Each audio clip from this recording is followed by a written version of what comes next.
राधे राधे, हरे कृष्णा। कैसे हो आप सभी लोग? आशा करती हूँ आप सभी परम मंगल में होंगे, स्वस्थ होंगे, अच्छे होंगे।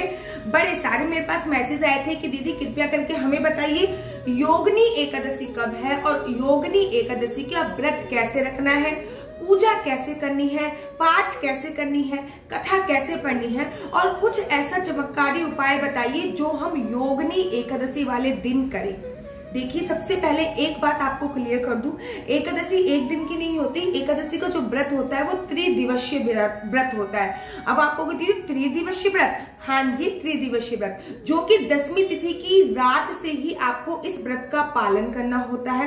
फिर आपको एकादशी वाले दिन व्रत रखना होता है। फिर आपको द्वादशी वाले दिन विधि विधान से पारायण करना होता है। उसके बाद ही व्रत को पूरा विश्राम दिया जाता है, अर्थात 3 दिवस की व्रत की श्रेणी होती है।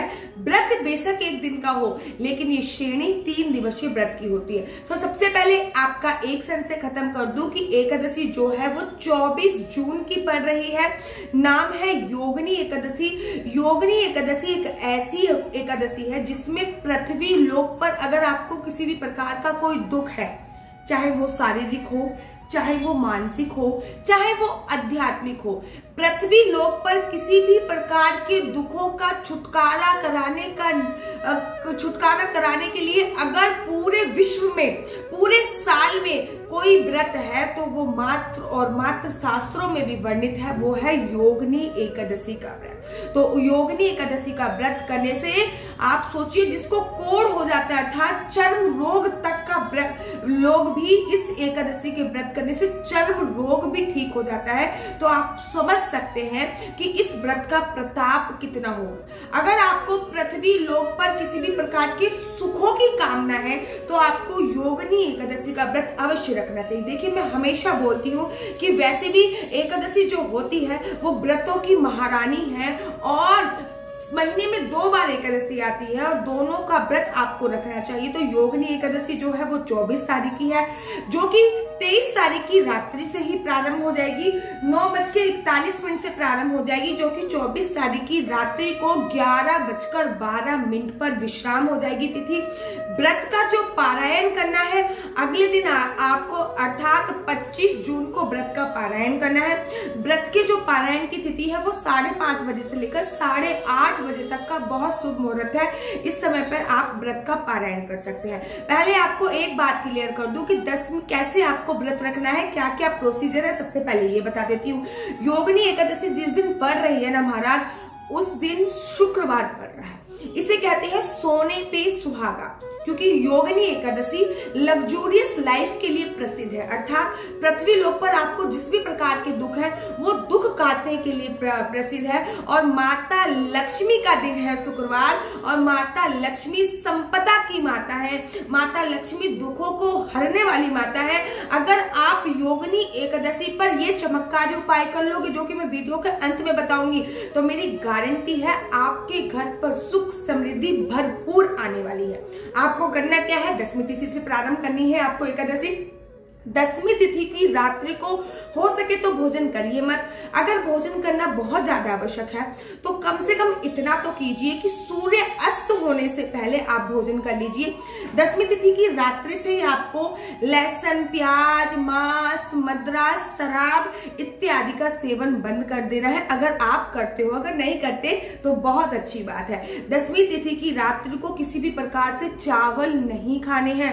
10वीं तिथि की रात्रि को अगर भोजन ना करो तो सबसे सर्वोत्तम है, लेकिन अगर महाराज करना ही पड़े तो सूर्य अस्त से पहले ही आप भोजन को कर लीजिए। लेकिन भोजन में किसी भी प्रकार का सात्विक आहार नहीं होना चाहिए, इस बात का आपको ध्यान देना है।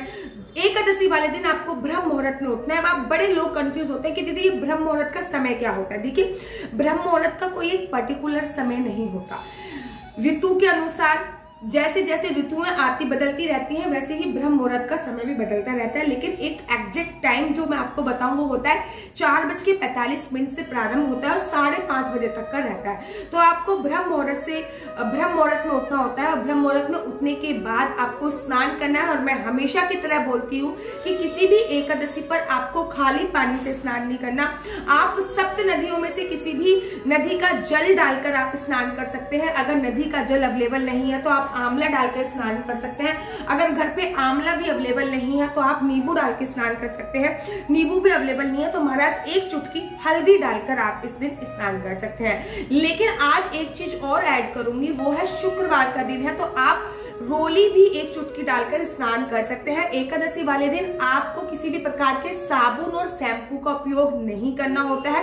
इस बात का भी आपको विशेष ध्यान देना होता है। बहुत सारे लोग कहते हैं दीदी कोलगेट कैसे करें या फिर ब्रश कैसे करें। इस दिन आपको उंगली से ब्रश करना होता है और इस बात का ध्यान रखना है कि आप नींबू के छिलकों का ब्रश करें या फिर दातुन करें या फिर ब्रश कर रहे हैं, उंगली का उपयोग करना है आपको। अगर देसी ब्रश कर सकते हैं, देसी कोलगेट ब्रश, देसी उंगली से ब्रश कर सकते हैं तो बहुत अच्छी बात है। जैसे कि सेंधा नमक से ब्रश आपने कर लिया, नींबू के छिलके को पीस के आपने कोई पेस्ट बना लिया, उससे ब्रश कर लिया, दातुन से कर लिया, तो ये सबसे ज्यादा सर्वोत्तम माना जाता है। ठीक है, एक बात आपको और क्लियर कर दूं, शास्त्रों में बोला गया है कि कुल्ला करने की जो पद्धति होती है वो 7 बार होती है, अर्थात आपके मुख की जो शुद्धि है वो 7 बार पानी पीकर ऐसे ऐसे करते हैं ना मुंह को, वो थूकने से, मतलब पहले एक बार पिया फिर आपने कुल्ला करा, फिर एक बार पिया फिर कुल्ला किया, ऐसे करके आपको 7 बार करना चाहिए, तब आपके मुख की शुद्धि होती है।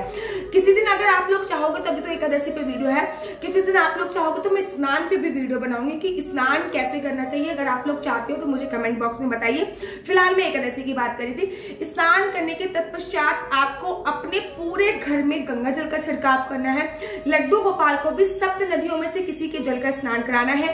हो सके तो उस दिन पीले वस्त्र पहनिए, अगर पीले वस्त्र ना हो तो आप इस दिन लाल वस्त्रों का भी चयन कर सकते हैं, क्योंकि ये माता लक्ष्मी का भी दिन है।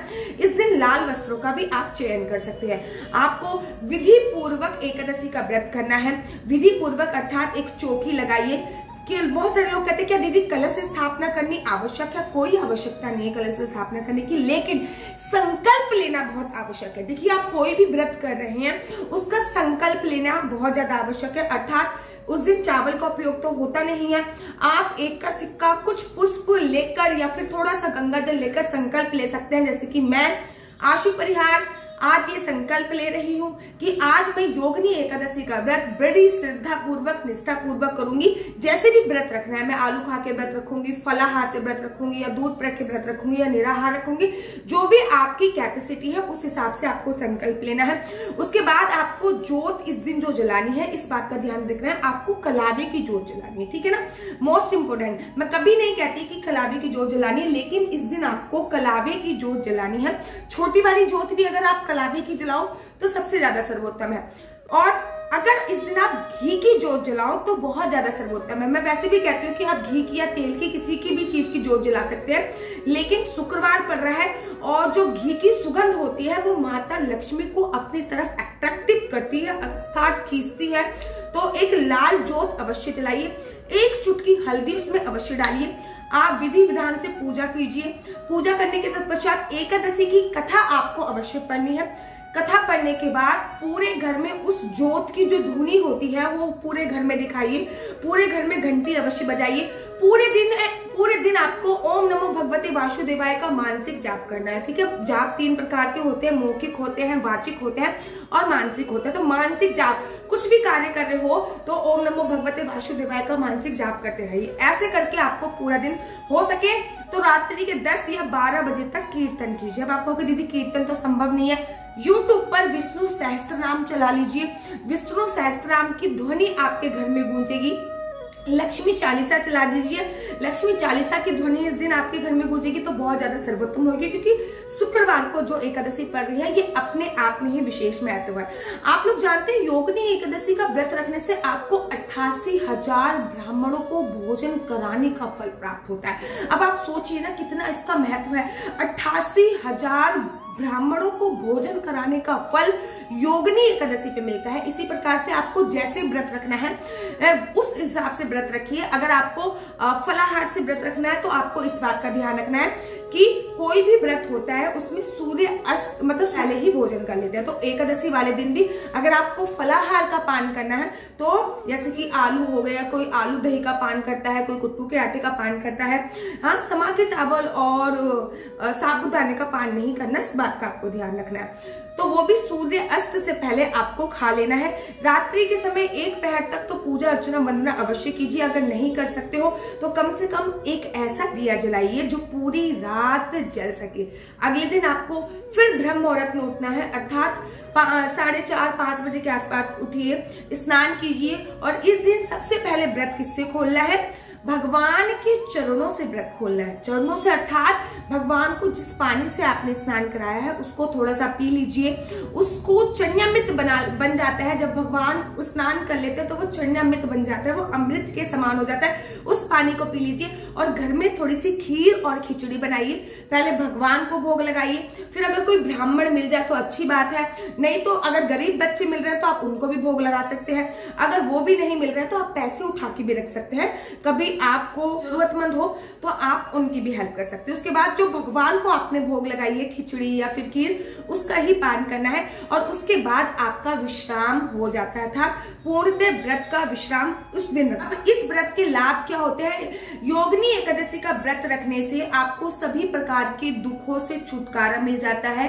ये योगिनी एकादशी की महिमा है। दूसरी बात, मृत्यु के बाद आपको मोक्ष प्राप्त होता है, अर्थात पुनरपि जन्म पुनरपि मरणम, बार बार जन्म लेने की और बार बार मृत्यु की जो संशय होती है वो समाप्त हो जाती है। और नंबर 3, कहा जाता है कि 88,000 ब्राह्मणों को भोजन करने का जो पुण्य मिलता है वो योगिनी एकादशी के व्रत को रखने से वो पुण्य की प्राप्ति होती है। इस दिन व्रत रखने से, क्योंकि शुक्रवार पड़ रहा है, तो माता लक्ष्मी के साथ साथ विष्णु भगवान के साथ साथ माता लक्ष्मी की कृपा भी आप पर बढ़ेगी। ये बहुत ही अच्छी बात है। और इस व्रत को रखने से कोढ़ हो गया, कुष्ठ रोग हो गया, चर्म रोग हो गया, ऐसी बीमारी जो कि लाइलाज बोली जाती है, उससे भी आपको छुटकारा मिलता है। अब आपको करना क्या है इस दिन? एक तो मैं चमत्कारी उपाय अपनी तरफ से बताती हूँ कि आपको करना क्या है। शुक्रवार पड़ रहा है, योगिनी एकादशी वाले दिन आपको लाल कलावे की जोत बनानी है। लाल कलावे की जोत रख कर जोत बनानी है, लाल कलावे की जोत बनानी है और उसको पूरे दिन और पूरी रात जलते रहने देना है। अगर वो जोत, लाल कलावे की जोत पूरे दिन और पूरी रात जला के रखना है। नीचे थोड़ा सा आप अरहर की दाल रख सकते हो, क्योंकि चावल का उपयोग तो एकादशी पर होता ही नहीं है ना। अरहर की दाल रख सकते हो, आप जौ रख सकते हो, आप गेहूं रख सकते हो, मतलब जोत के नीचे।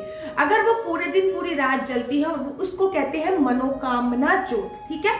आप वो जोत जला के किसी भी प्रकार की कोई भी मनोकामना भगवान से मांग सकते हैं। एकादशी वाले दिन 3 दिए, मतलब पूजा के अलावा भी 3 दिए अवश्य जलाएं। मैं तो हमेशा जलाती हूँ, एक तुलसी माता के नाम का और 2 घर के मुख्य द्वार पर दिए अवश्य जलाएं। जब भी एकादशी हो घर के बाहर थोड़ा सा जल अवश्य छिड़का करें और साथ ही के साथ जो आपके यंत्र हैं जैसे कि स्वास्तिक हो गया, ओम हो गया, जो घर के बाहर लगे हुए हैं उनको चार्ज करना आवश्यक है। अब योगिनी एकादशी की कथा क्या है उसके लिए मैं दूसरी वीडियो बनाऊंगी, क्योंकि वीडियो बहुत ज्यादा लंबी हो जाएगी।